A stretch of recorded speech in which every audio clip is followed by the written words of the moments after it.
अनंत कोटि दंडवत सतगुरुदेव को। अपना विषय चल रहा था, आज रविवार है विवेक चूड़ामणि का, जिसमें भगवान शंकराचार्य जी ने प्राणों के बारे में बताया। आज वो बताएंगे कि प्राण के क्या धर्म है। तो कहा गया 104 श्लोक में है, श्वास प्रश्वास जमाई छींक कांपना उछलना क्रियाओं को तत्वज्ञ प्राण आदि का धर्म बतलाते हैं। और भूख प्यास भी प्राणों का धर्म है। मुख्य धर्म प्राणों का है भूख और प्यास। बाकी ये जमाई आना छींक आना ये सब प्राणों की स्थितियां हैं, सब प्राणों का ही कार्य। पर विशेष रूप से शरीर में भूख और प्यास प्राणों के कारण है। अब यहाँ पर कोई व्यक्ति कहीं जाता है, उसको मान लो भूख लगती है। अब प्राणों का धर्म है, कोई तो उस पर अपना आधिपत्य कर लेता है, कंट्रोल कर लेता है, कोई उसको वश में नहीं कर सकता। तो यहाँ पर कभी लज्जा नहीं होनी चाहिए, मन में आना चाहिए कि प्राणों का धर्म है। अब प्राण मांगते हैं तो उस वक्त देना पड़ेगा ना इनको, तो कह के भी हम कर सकते हैं या कहीं से खा भी सकते हैं। कहते हैं हर तरह से हमें अलग रहना है, ये धर्म प्राणों का है। अगर ये मेरे हाथ में नहीं आते उम्र के हिसाब से तो फिर दे देना चाहिए, खिला देना चाहिए। शर्म लज्जा नहीं करनी चाहिए। हमें पता हो ये धर्म किसके हैं, प्राणों के। मरना जीना किसका धर्म है, स्थूल शरीर का। अब ये सूक्ष्म शरीर के धर्म में है। खाना पीना किसका है, प्राणों का धर्म। और ये स्थूल शरीर सूक्ष्म शरीर का अंग है। अब कहा आगे, प्राणों के समझ आगे 5 प्राण शरीर में रहते हैं। एक ही वायु, बाहर वायु है, वो ईश्वर के प्राण हैं।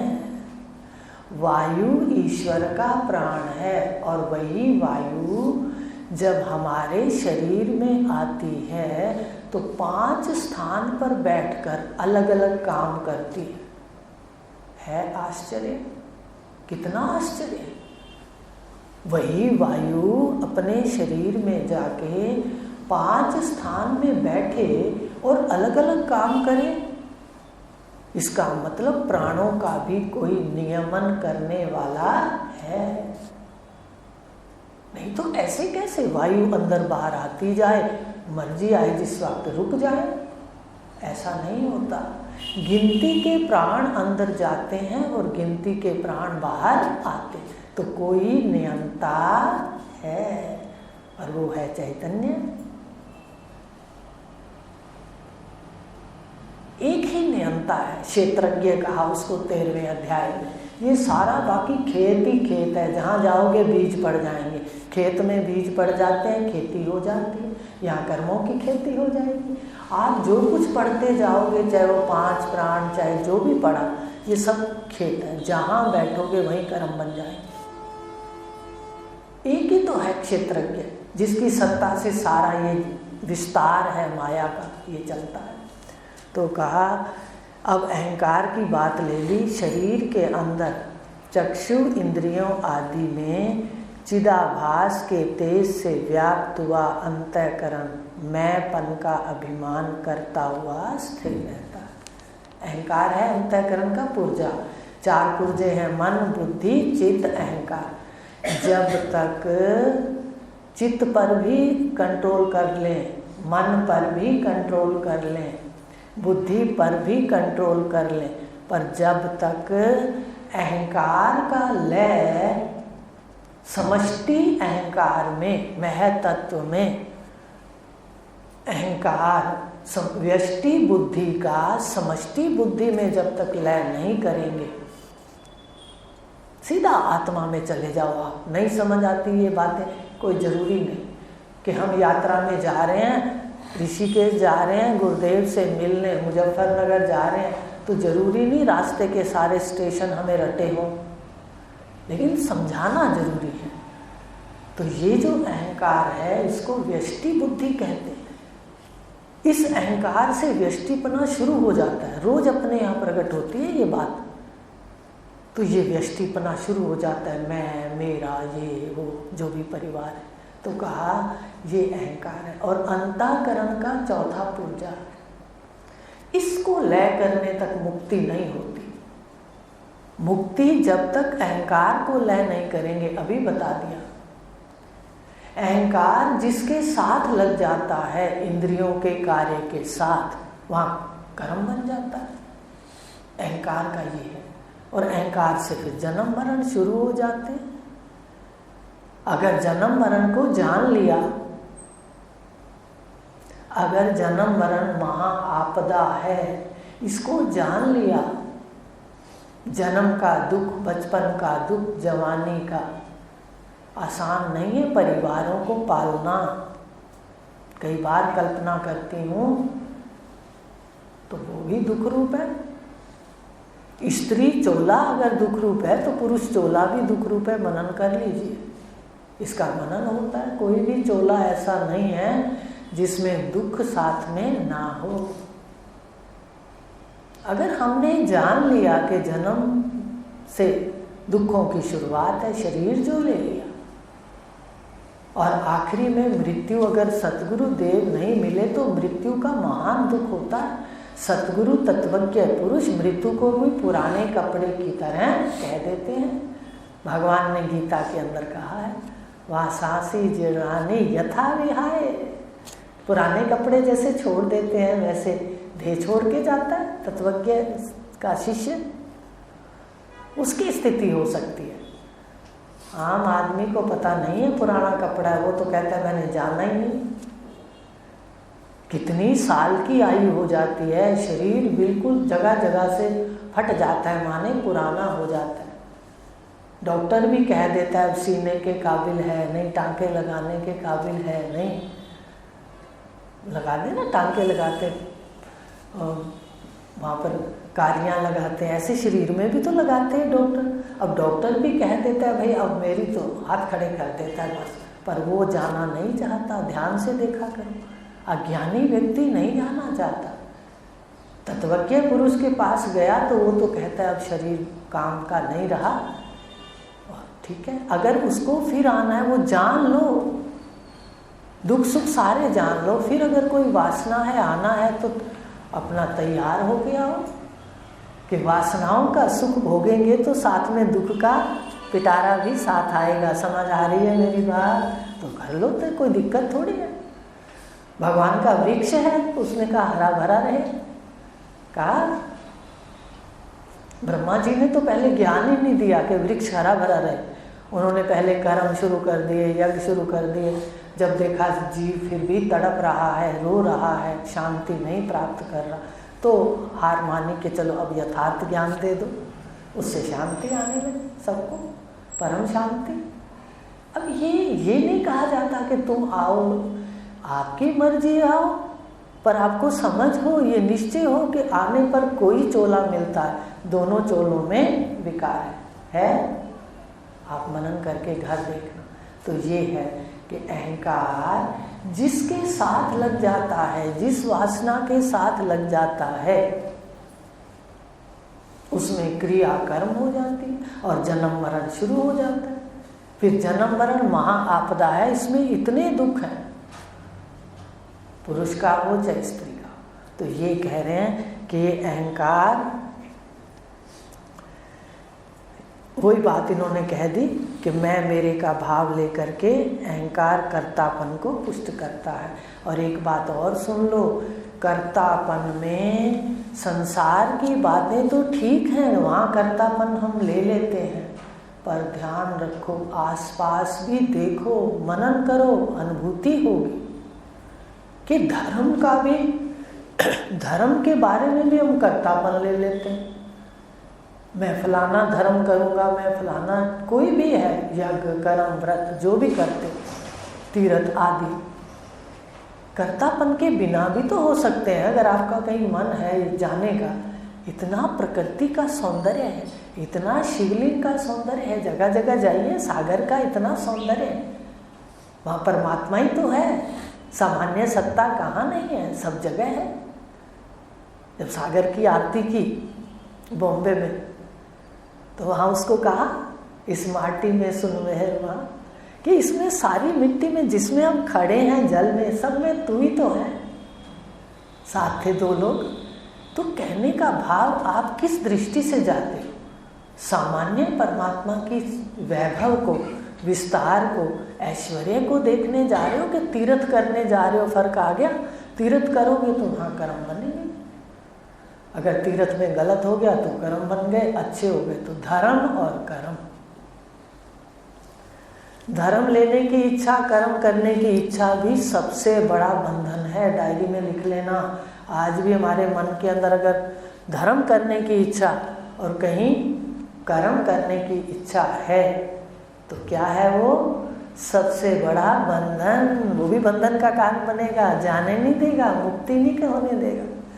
मुक्ति में तो सारा कुर्ता ही उतार दीजिए, सूक्ष्म शरीर का, स्थूल का, कारण का। अभी बताएंगे, सूक्ष्म ज्ञान है, एक एक चीज को बताएंगे कि स्थूल में बैठ के क्या विकार आता है, फिर आगे सूक्ष्म में कहाँ से अहंकार प्रकट होता है, कहाँ से बीमारियां चिपक जाती हैं, सारा उतार देना। पर धीरे धीरे समझ आएगा। तो देखो, भगवान के माध्यम से बता रहे हैं कि ये अहंकार कैसे आकर के, उसमें धर्म और कर्म का भी अगर अहंकार है कहीं, निरीक्षण करो अपना। कृपा सतगुरु देव की चाहिए, उनकी कृपा से शास्त्र मिलते हैं, ये बिल्कुल सत्य बातें हैं, इसके साथ तो घटा हुआ है। उनकी कृपा से शास्त्र आते हैं, उनकी कृपा से समझ आते हैं, उनकी कृपा से ये बातें दिखती हैं। हमने कहाँ पढ़ा? कोई संत पढ़ाने आया? बताइए। गुरुदेव ने तो एक पुस्तक नहीं पढ़ाई, एक अवाच्य सिद्धांत पढ़ाया था, जो तो समझ ही नहीं आया। आज भी पता नहीं कि क्या पढ़ाया था, समझ ही नहीं थी, अक्षर अक्षर नहीं जानते थे। तो ये कृपा और नम्रता, समर्पण, अपने सिद्धांत के प्रति समर्पण हो, कृष्ण के प्रति। आदि गुरु हमारे सबसे, विष्णु जी और कृष्ण जी एक ही हैं। विष्णु जी ने दिया था ये ज्ञान सबसे पहले, उनके मुख से निकला। तो बताइए आज हमें कैसे मिला? हमारे भाग्य तो हैं अच्छे कर्मों के हिसाब से, पर कर्तापन का त्याग, अच्छे कर्मों में भी कर्तापन का त्याग, ये अहंकार का कारण है। विषयों की अनुकूलता से यह सुखी, प्रतिकूलता में दुखी होता है, ये अहंकार के धर्म है। आत्मा में नहीं। देखो, विषय मिल गए, विषय मिल गए, जो मांगा वो कर्मों से मिल गया, हम सुखी हो गए। अगर नहीं मिले तो हम क्या हो गए? दुखी हो गए। वो कहते हैं ये आत्मा के धर्म नहीं है, ये तो मन के धर्म है। विषयों को प्राप्त करना और विषयों को ना प्राप्त होना कर्मों के कारण है, और आत्मा का धर्म नहीं, ये मन का धर्म है। अब यहाँ पर आप कहोगे कि हम तो वहाँ गए, वहाँ पूजा पाठ की, हमने वहाँ फेरी लगाई, तो हमें ये धन, ये इच्छा पूरी हुई। ये हो सकता है, कोई बड़ी बात नहीं है, क्योंकि अच्छाई में हो सकता है आपने श्रद्धा से मांगा हो। पर एक बात सुन लो, वहाँ पर तीव्र कर्म आपके जरूर होंगे। मंद कर्म वाला नहीं ले सकता, तीव्र वाला लेता। भगवान ने गीता में खोल के लिखा है कि जहाँ कोई जाता है ये सब श्रेष्ठ है, पर मैं वहाँ उसको देता हूँ, इच्छा पूर्ति तब करता हूँ जब उसके कर्म परिपक्व हो जाते हैं, उसके कर्मों के द्वारा देता हूँ। लेकिन यहाँ क्या कहा? सबसे पहले डोंडी हुई कि बिना कुछ किए, बिना कुछ पुरुषार्थ, भाई जो भी कर्म करते हैं ना, हम अनुष्ठान करते हैं, उसके लिए ब्रह्मा जी ने कहा बिना कुछ किए अगर तुम देवलोक के रहस्य, देवलोक को और उनके भोगों को पाना चाहते हो, पढ़िए उपनिषद, तो आत्मज्ञान के लिए आओ। तब आपको पता है विरोचन और वो दोनों गए थे सुन के।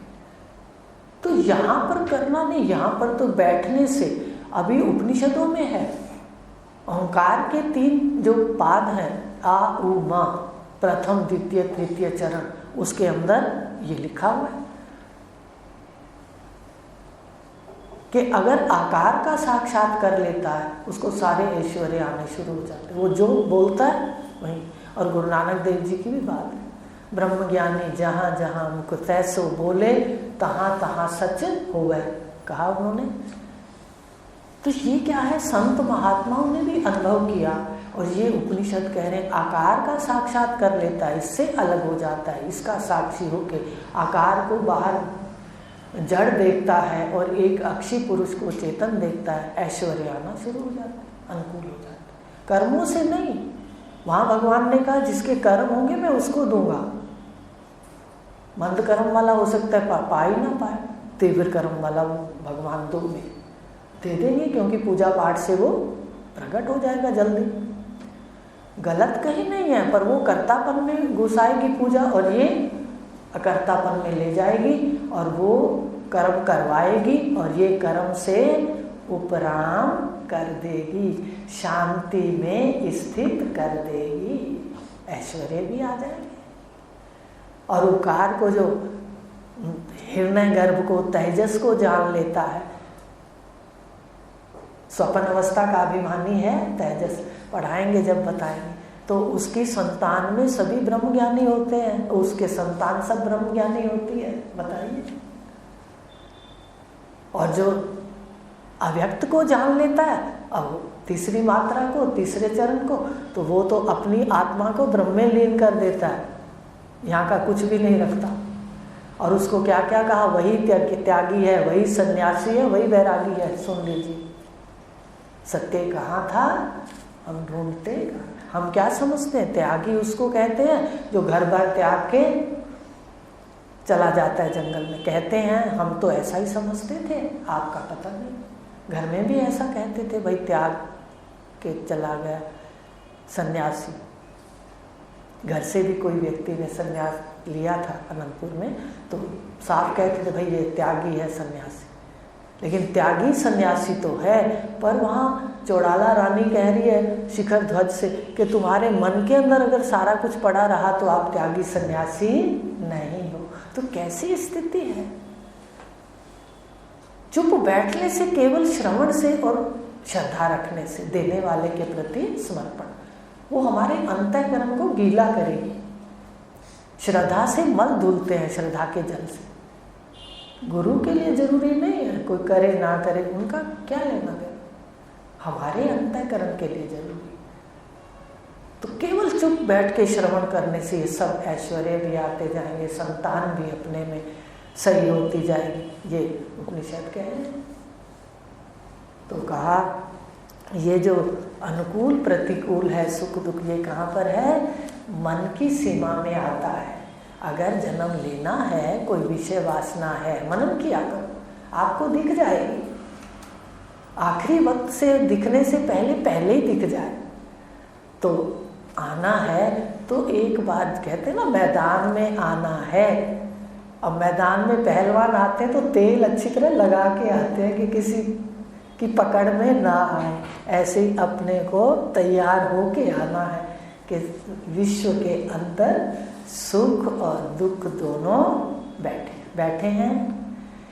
सुख दुख क्यों है, आपसे बार बार कहती हूँ, हर स्थान पर सुख दुख है। क्यों? क्योंकि हर इंद्री में देख लो पाप और पुण्य है। देवता आकर बैठे थे तो राक्षस पीछे पीछे आगे वो ही बैठ गए। कहते क्यों? ये तो हमारे को जीत लेंगे। हर इंद्री के साथ पहले देवता आकर बैठे और फिर उसके साथ राक्षसों ने भी क्या किया, आके बैठ गए। तो जब हर इंद्री पुण्य वाला काम करती है तो पाप वाला पीछे से राक्षस करवा देते हैं। देखिए कितना सजग रहना पड़ेगा।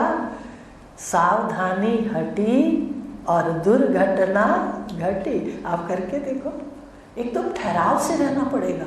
इसको कहते हैं सत प्रधान। भगवान गीता में कह रहे हैं सत्य से ज्ञान होता है। अपने अंतःकरण को पहले सात्विक करना है। आप कहोगे गुस्सा आ जाता है, धर्म है अंतःकरण का। किस देवी देवता, किस ईश्वर, किस परमात्मा को गुस्सा नहीं आया? भगवान राम इतने शांत थे, कृष्ण इतने शांत नहीं थे, भगवान राम की तो बड़ी शांति प्रसिद्ध है। तो सागर ने जब रास्ता नहीं दिया था तो क्या किया था भगवान राम?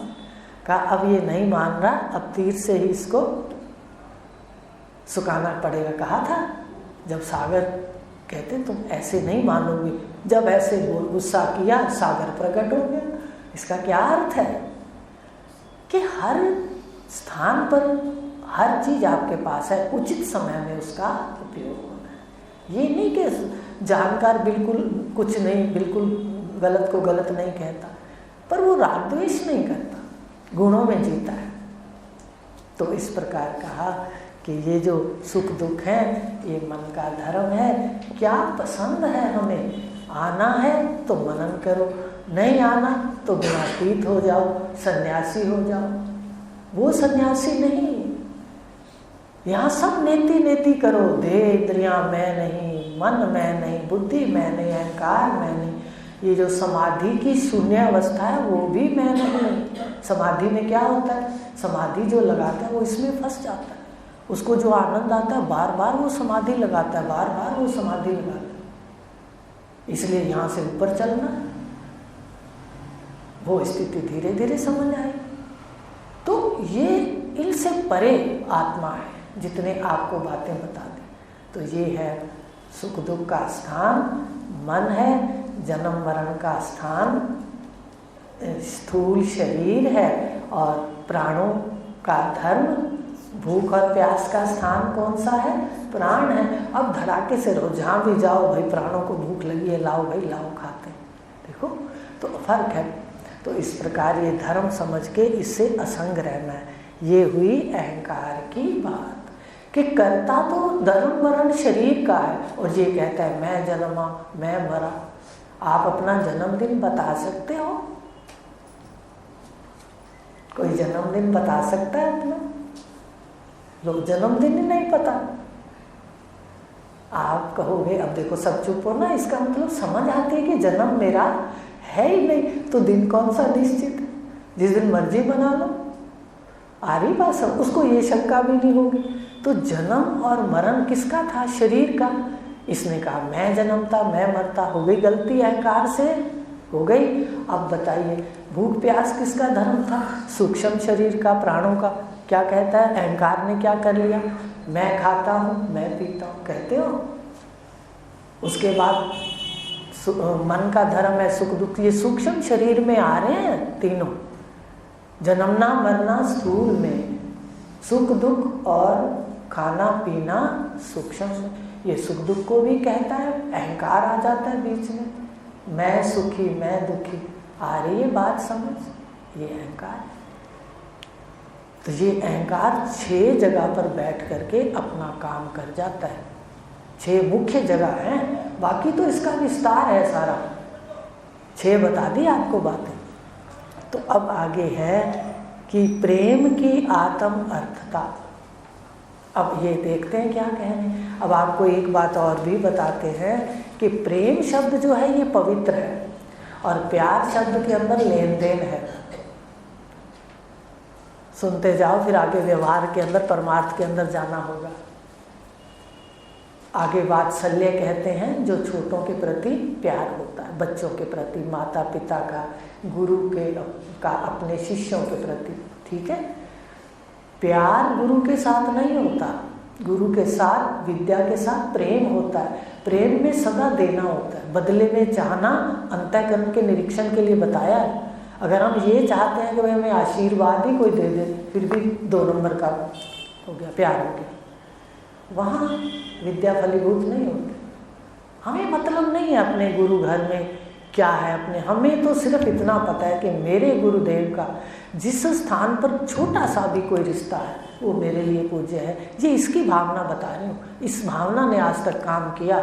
इसलिए ना तो कहीं द्वैत में गए, ना ही कहीं छानबीन में गए, किसी जगह अपने में मस्त रहे, बस आपको पूजते हैं। आप जैसा कोई ना मिला आज तक। इतने संतों के पीछे फिरे, क्या क्या नाम बताऊं आपको। और फिर जब तक ये शरीर है, परिवारों के साथ निभाते, यहाँ तो अपने आप आया, सिखाया थोड़ी मुझे किसी, कि आपका जहाँ जहाँ भी थोड़ा थोड़ा भी रिश्ता कहीं भी है वो मेरे लिए महान है और पूज्य है। और वैसा ही आपको बताते नहीं हैं, पर वैसा ही व्यवहार है।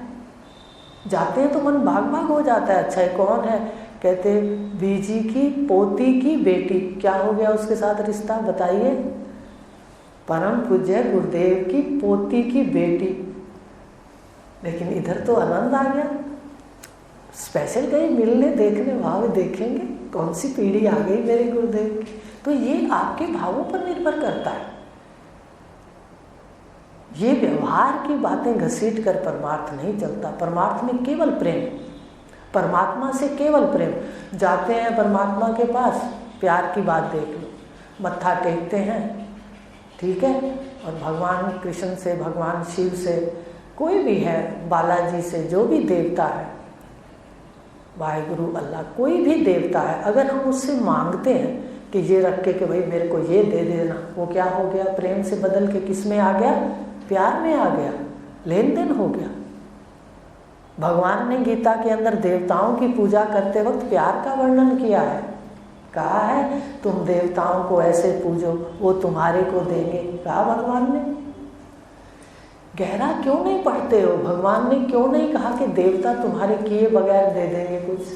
नहीं कहा, नहीं कहा ना। कहा तुम ऐसा करोगे तो देवता तुम्हें ये वस्तु देंगे। और देवता ने तो साफ बता रखा है, सब देवताओं ने, कि हमारे पास क्या क्या मिलता है। एक एक देवता के पास एक एक शक्ति मुख्य है और वो देते हैं। और वही महादेव के पास सारी शक्तियाँ। तो हमें कहाँ जाना चाहिए? समझ आ रही मेरी बातें? स्थूल रूप में महादेव शिव को कहते हैं और सूक्ष्म रूप में आत्मा। जीवो शिवा, शिवा जीवा। परमात्मा को जानना, परमात्मा ही शिव है, उसकी शरण चले। रास्ते में कितने अगर बाजार लगे तो हमें रुकना नहीं, समय हो जाए। तो प्यार में अंतर इसलिए समझाया है कि आगे जो विषय चल रहा है हमें समझ हो और हम अपने अंतःकरण को सीधा करें। अगर हम यहाँ भी आकर के थोड़ी देर साधना करते हैं, मेरे पुत्र को ये, मेरी धी को ये, क्या बाहर लिखा हुआ है? यहाँ सिर्फ संकल्प करो, बोलना कुछ नहीं, कोई चर्चा नहीं। आप संकल्प करो कि गुरुदेव ये बाधा है मेरे जीवन में, इसको हटा दो, मेरी साधना नहीं होती। वास्तव में बात सच है, अगर कोई बाधा है तो साधना नहीं होती। आप चुप करके खामोशी से कर। यहाँ भी अगर मांगने की दृष्टि से करते, फर्क है मांगने में? क्यों? बात समझ आ रही है? फर्क है। एक कहते हैं मुझे दे दो ये, एक कहते हैं मेरी यात्रा में बाधा है, इस बाधा को हटा दो। अपनी यात्रा के लिए कह रहे हैं, भावों में फर्क आ गया। आपको सारी बातें बताते हैं, जैसे इसने किया वैसे बताते हैं कि प्रेम बरकरार रहना चाहिए। गुरु के प्रति, इष्ट के प्रति, परमात्मा के प्रति प्रेम हो, प्यार ना हो। प्यार में लेना देना, और देवताओं में भी लेना देना है। भाई कोई देवता का व्रत करते हो, प्रसाद चढ़ाते हो, तभी तो मिलता है। सभी करते हैं, हम सब करते आए, तो वहाँ तो लो और दो। कैसे? उदाहरण देते हैं।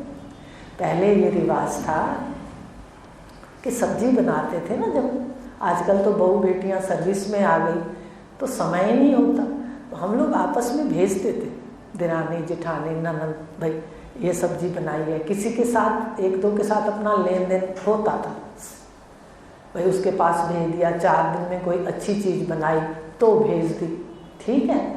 अच्छा, फिर वो खाली नहीं भेजते थे बर्तन,